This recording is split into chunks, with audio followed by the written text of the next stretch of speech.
Right, so hello and welcome back to Books and Things, and welcome to another E.M. Forster Week video. Today I'm going to be talking about E.M. Forster's novel, A Passage to India.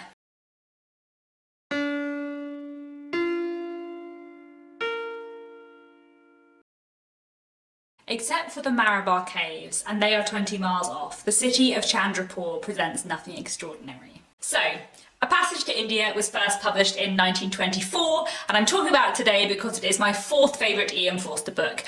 In a way, I feel like this ought to be higher up this list because I feel like it is possibly E.M. Forster's most interesting novel, but I think I just love the other three more. But also, there is something really fantastic about Passage to India. So, let me tell you a bit about it. A Passage to India is set in India in the sort of dying days of the British Empire. And we're following various characters who are living in and around the city of Chandrapur, which is a fictional city in India, which E.M. Forster created for A Passage to India. And we are following various characters, as I said. One of our main characters is a Muslim Indian doctor, Dr. Aziz, and then we're also following various English characters who are living in India. There is a young man called Ronnie Heslop who is a city magistrate, and his mother, Mrs. Moore, has come over to visit him, bringing with her a young woman called Adela Quested. And Adela might be about to marry Ronnie, but she hasn't decided whether or not she's going to marry Ronnie. So she's basically come to India with possibly her future mother-in-law to try and work out whether or not she wants to marry Ronnie and live with him in India where he is an official. And then there is also a teacher called Mr. Fielding who is a good friend of Dr. Aziz,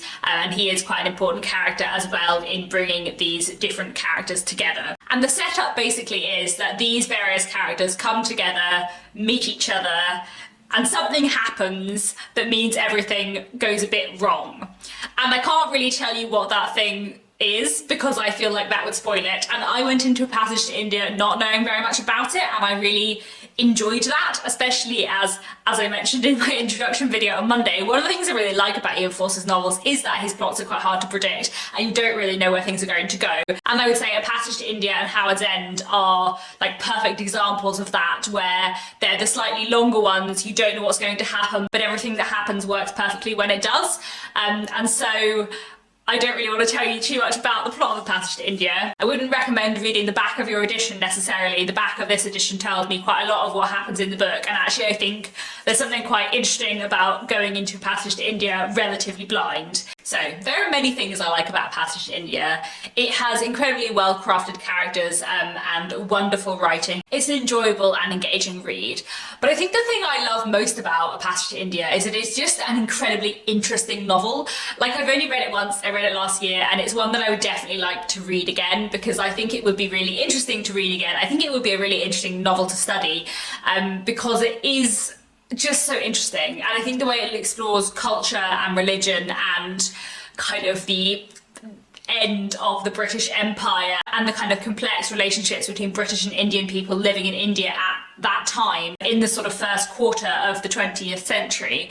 It's just fascinating, and it's just a really, really interesting read because of the way it looks at that. It looks a lot at culture, at religion, at gender, at the kind of culture clash of English and Indian culture, and the kind of very fragile setup of the kind of British rule in India at this time. One of the things it really explores very well is how sort of on the surface, at this point in the history of the British Empire in India, the relationships on the surface between British people and Indian people seem okay. Like, things seem to be functioning and things seem to be all right, and the British people who are living in India seem to and claim to have a lot of respect for Indian people as well. But then, like, one thing happens and everything cracks, and you see how much contempt there is from the British people to the Indian people and how much resentment there is on both sides, and things become very, very complicated and very messy, and our characters are kind of caught in the middle in certain ways, and it's just really, really interesting. And I think the way the culture clash is explored in A Passage to India is fascinating and makes for a really, really engaging read. It's just a really interesting kind of point in history and in the history of the British Empire and in kind of both British and Indian history to read about, and I feel like E.M. Forster explores it in a really, really interesting way. I would also say that for a book that was written in the 1920s, it is relatively sensitive to issues of race and nationality, which many books written in the 1920s were not.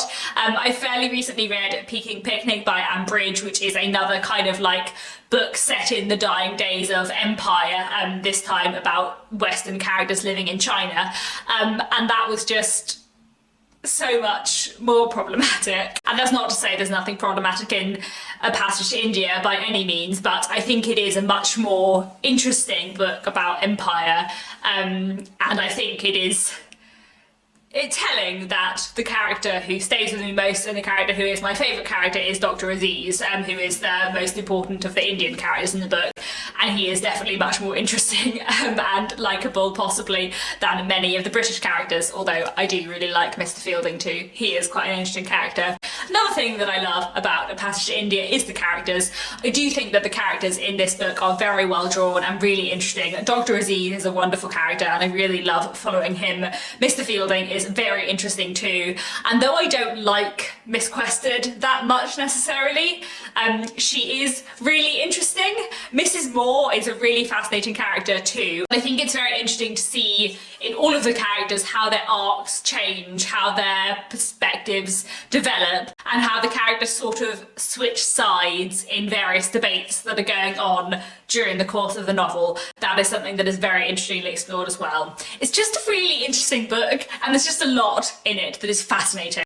Like I said, I really want to reread this one because I think it is one of those books that the more I read it, the more I will get out of it, because there are so many interesting issues dealt with. There's also a lot of interesting things in this book about gender, which I feel like I haven't properly thought out, and I don't know if I feel it's always handled that well, but I don't know yet because I haven't thought it out yet and I need to reread it and work that out. It's a really interesting book, and I do really love it. I think it has wonderful characters, fascinating themes, and it's just so interesting. So that was a bit of a confused review, but I hope that made sense. Please do let me know down in the comments if you have read A Passage to India and what you thought of it. I would be very interested to know. It's a really fascinating book and definitely one I recommend. And that's it for today. Thank you very much for watching, and I'll be back tomorrow with another bookish video.